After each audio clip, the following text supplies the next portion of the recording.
How's it going, guys? Today we're going to be replacing some brake pads and rotors, or brakes in general, on a 2020 Nissan Altima. So to start off, you're first going to need a 14mm socket to remove these two caliper bolts that hold the caliper on.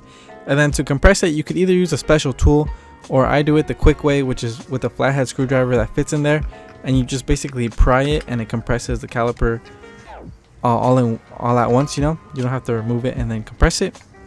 But if you're not replacing the rotors, then it might damage the rotors, so I would not recommend that. Hang the caliper in a nice safe location, and then just remove the brake pads, pry them off. Nothing special. They're not going to be reused or anything, so that doesn't matter. Take off the old hardware because we are going to be replacing that, and I would highly suggest that you do replace that because the hardware gets old over time and it could make the new brake pads not slide properly. But that's just my advice. And then next thing you need to do is remove the caliper bracket to remove the rotor. So a 22mm socket is needed to remove the two big bolts that go in the back, and the bracket will come off, and then the rotor can just come off. Either you're gonna have to hit it with the hammer pretty hard to loosen it up, or if you're lucky like me, just hit it a few times with your hand and it should come out.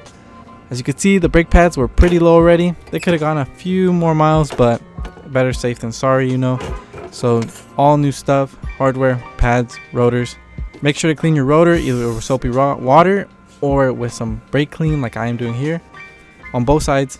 I put a nut right here just so it holds the rotor in place, and it makes it easier to put the bracket on, because if not, you're going to be struggling a little bit. But it's up to you, as long as you get the bracket on and you can put the two 22mm bolts in the back, snug them down. These do have a torque setting, so make sure to look it up for your specific car. And then next thing up is the brake hardware. As you can see, the surface is clean. People lube these up sometimes, but I'm in California, so usually if you lube them up, they just become really big dirt magnets and they get all grimy and stuff. But anyway, the tricky part about this is that they have two little tabs. One goes inside the hardware and the other one has to stay outside. Make sure to give it a quick little spin. Make sure nothing is rubbing before you put everything back together.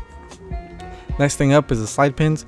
Slide pins need to be cleaned and re-greased with some fresh grease. As you can see, these are pretty dirty, but nothing major. Just a quick little wipe down. Fresh grease is on, and then just move them around to re-grease them, and as you can see, they move nice and freely. That way your brake pads move back and forth easily, makes them last a lot longer. And here's a special tool that you could be using if you don't want to use a screwdriver. They're like 15-20 bucks, pretty cheap, easy tool to use. You can use other things too, but that's the special tool, I guess.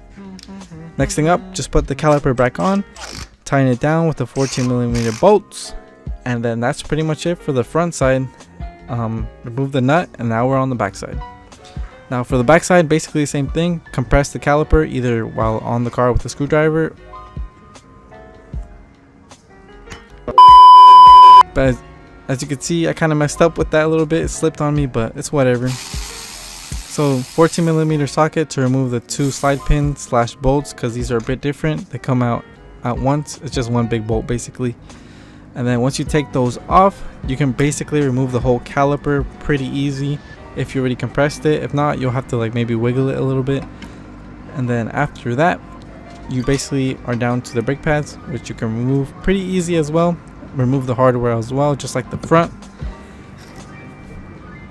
Then you get your 19mm socket to remove the two big caliper bracket bolts in the back.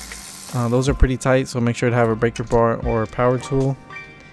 And then just remove those. Once you remove those, you'll be able to take off the rotor just like you are in the front. And then I would suggest cleaning up the parking brake assembly with some brake cleaner or some water, just because you're already there and it tends to get a bit dirty, so might as well clean it.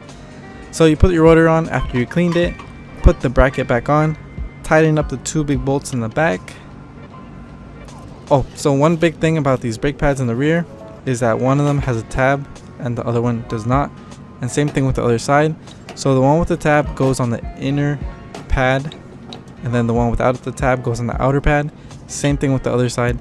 So as you can see, new hardware, new brake pads, new rotors, especially on the Nissans. I would highly recommend it, because if you don't do that, they squeak, so always replace the pads and rotors. And then give it a quick little spin after you tighten everything down, and that's pretty much it.